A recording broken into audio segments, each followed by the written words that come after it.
Hey, what's going on? Hola, konnichiwa, annyeonghaseyo. This is Tiger, and I wanted to give you some tips. Welcome to my lair. So, by the title of the video, you're looking to go to Japan, and you want to know how you can get there and what you need to do. I got you. All right, so you want to know about the 4 things you need to do to get yourself to Japan. So, number 1, get yourself a visa, okay? So, if you're from the US, like me, or Canada, or another friendly country to Japan, it's quite easy to get your visa. You don't need much, but the other thing that you will need to get your visa is a job. So, job and visa kind of go hand in hand.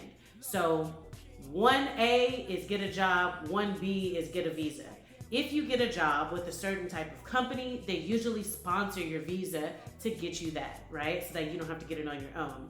If you're doing anything like modeling, acting, dancing, photography, anything that you don't necessarily work for a company, you might work for yourself in your home country, and you're just coming to Japan to do a project or a show or something like that, you can still get a visa.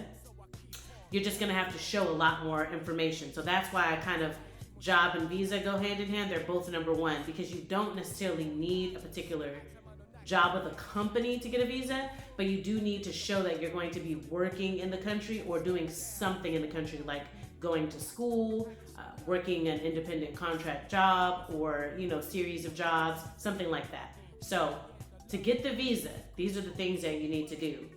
First, you need to ensure that you complete all paperwork requested. So you can always go to the government website of Japan. I'm gonna make sure to link everything down below. But when you go to the government website, it'll give you all the forms you need to fill out. You also need to look at your home country to make sure you have all your forms filled out as well. So that's step number 1, okay? Step number 2, okay? Step number 2 is you need to find a place to stay. So if you have a visa, this process is a lot easier. When you have a visa, a Japanese visa, it is so much easier to apply for housing because guess what the housing people ask you? What visa you got, right? So in order to make the process a lot smoother, please do the visa step or job step first. Do not, I repeat, do not try and get a house first. Okay, it just don't make any sense. Of course, technology has moved a long way. Getting an Airbnb to go to Japan also works, but the problem with Airbnb is even though it's cheaper than your home country, or you may think it's cheap, imagine how much cheaper actually getting a place is, right? Of course, there's certain deposits that you have to pay to make it a little bit more expensive, but overall, it's more cost effective to have a place of your own if you can, especially if you plan on being there for quite a while, okay? The third thing that you need if you're trying to go to Japan, so you need to get your visa, get a job, right? Visa, job. You need to find a place to stay. You also need to make sure, and I mean make sure, that you figure out what you need. So third thing, please figure out the things that you need from your home country and figure out the things that you might need in Japan. Why I'm saying this is because part of the successful transition from your home country to Japan is making sure that you're not overpacking, that you don't get stopped at customs, you don't lose your luggage, or you don't cause any red flags for your entry, right? So for example, if you wanted to bring in something like banana. They got bananas in Japan. Do not bring them. I don't care if it's your favorite fruit. They got them in Japan. Let it go. Leave it at home. You don't need to pack those, right? You want to pack hot Cheetos. That might be something to pack because they ain't got hot Cheetos in Japan like that, right? That might be something you pack. If you want to bring shampoo, baby, it's a first world country. They got shampoo. They got first world plumbing. You don't need shampoo, right? Unless it's like a particular medicated shampoo, which you can still get in Japan because it's a first world country. You just go to the doctor or have your prescription translated so that it can be in Japanese when you go pick it up again. It don't matter. It's a first world country. Please do not pack those type of things. If you want to pack something that you really, really need, pack that. Like insulin. You can't go days without insulin, right? You can't go weeks without insulin. Pack that first. But as I said, have your prescription translated so that once you get to Japan, or just see a doctor in Japan, so you can get a prescription for whatever renewal you might need for insulin. But these are not things you need to buy in bulk. You don't need to buy 50 bags of hot Cheetos, and you don't need to bring, 500 bottles of insulin. Like, don't go crazy. I promise you, they've got the you need from your home country in Japan. I promise you. The things that they don't have, please look for an alternative. So like I said, you like using L'Oreal shampoo. Okay, maybe they don't have that particular brand or exact thing, but they might have something similar. Just look up what you like about the product and see if they have the same product in Japan. I promise you, it's gonna save your life. All right, the last and fourth final thing that you need to prepare, you need to use to prepare, you need to have before you go to Japan. Please, please, please learn hiragana, katakana, okay, and some basic kanji. Why you need to do this? A lot of stuff in Japan is written out in Japanese because, fun fact, you're going to Japan, right? So, all right. So because you're going to Japan, you need to make sure that you learn the language of the country you're going to. You may not be able to speak yet, right? But learning their basic alphabet system, really it's not an alphabet, learning the basic character system, right, will be extremely helpful. There are certain kanji for beef, pork, chicken, fish. If you learn all of these and you go to a restaurant and you look at the kanji, if you're not a beef eater, you can immediately tell that you're not supposed to eat this goddamn dish because you can read it. You can understand that that's beef. Got it? Yes. All right. Other thing, the reason why you need to learn stuff, certain words are in English but written in Japanese. For example, they might have something like shampoo, but it might be written in katakana. So you'll look at the bottle and you'll see it says shampoo. So you're like, oh, that's a shampoo. I can get that. But if you don't learn katakana, hiragana, or some basic kanji, you won't know what you're looking at. So save yourself some trouble.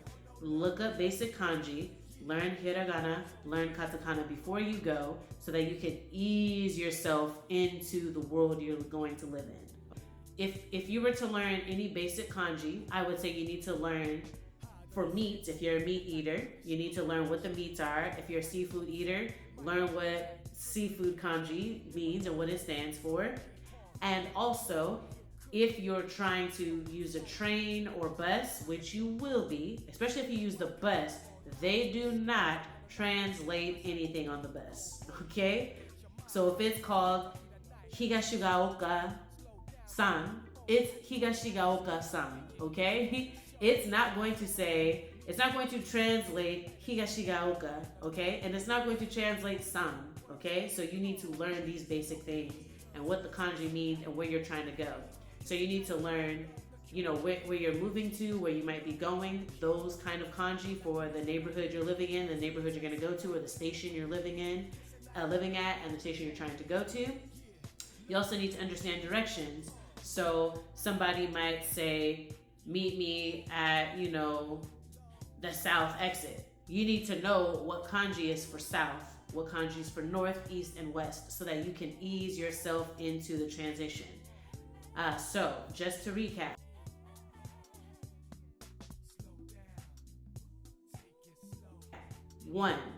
1A, get a job, okay? Whether that be an independent contracting job or job with the company, get a job to help ease the transition for your visa or the approval of your visa.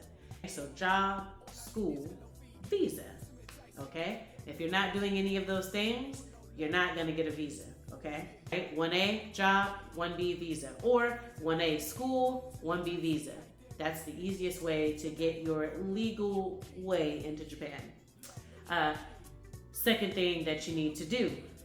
Number 2, all right, housing. You want to make sure that you have the best place to live, right? To do that, you need to make sure that you got a visa and you got a job so that you can pay for the place to live. It also just looks really good on your application. I will be honest with you, Japan's not necessarily the most welcoming, okay, to foreign folks who are trying to rent an apartment. So when you do rent, please make sure you take that into consideration. Some of the places you may want, they may not allow you to live in because you are not Japanese. Sounds messed up, I know. I got it. I lived through it.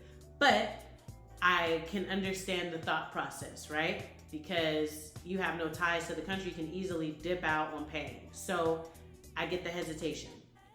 Anyways, with that being said, make sure you had a job, make sure you got your visa, right? Make sure you find a place to stay. Also, make sure you figure out what you need, right? Some unique things that may come from your country that you can't get in Japan.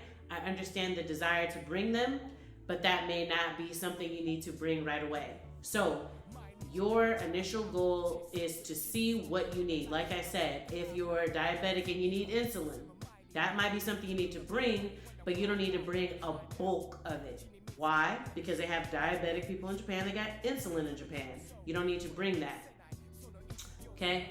And last thing, please learn the language before you come. Now, I'm not talking about speaking fluent Japanese, right? That would be a ridiculous request, okay? Because to really truly learn the language, you need to be immersed in the culture anyway. So, and the things that you would learn in terms of Japanese before you go is not necessarily the standard of Japanese that they would use. For example, in Tokyo, they speak a slightly different version of Japanese than they do in Okinawa. And in Okinawa, they speak a slightly different version of Japanese than they do in Osaka. I'm saying all this because you can learn a little bit of Japanese before you go, but based on the region you're going to, they're gonna have different slang, different words, different accents on words that might throw you off. So what you truly need to learn is the written language. Hiragana, katakana, and kanji. You don't need to learn all the kanji. That would be a ridiculous request as well. Hell, even Japanese people don't know all kanji, right? But what you need to learn is basic things like food, okay? What's the kanji for food? How do you say food? What's the kanji for beef, chicken, pork, seafood, right? Fish, crab, lobster. What are the kanjis for those? What's the kanji for north, west, east, and south? Because if you're meeting someone and you have to take the train and they tell you to meet them at the south exit, how do you know which exit south? So it's just helpful if you understand the language around you because it will make things so much easier. You'll go into a drugstore, once again, they're gonna ask you, you're gonna wonder where the shampoo is, and in katakana, it'll be written in shampoo, okay? And then you're like, oh, that's shampoo, okay, that's what I need, right? So just make sure you learn hiragana, katakana, and kanji. You don't need to learn kanji in its full extent, but you just need to know the basics. Directions, numbers, and yes, food, okay? Food items, okay? Those are the things you need to know. So anyways, I hope this has been helpful. Please leave comments below if you have any additional questions. Also, feel free to message me. Hopefully I can be of help, and safe travels. Bye.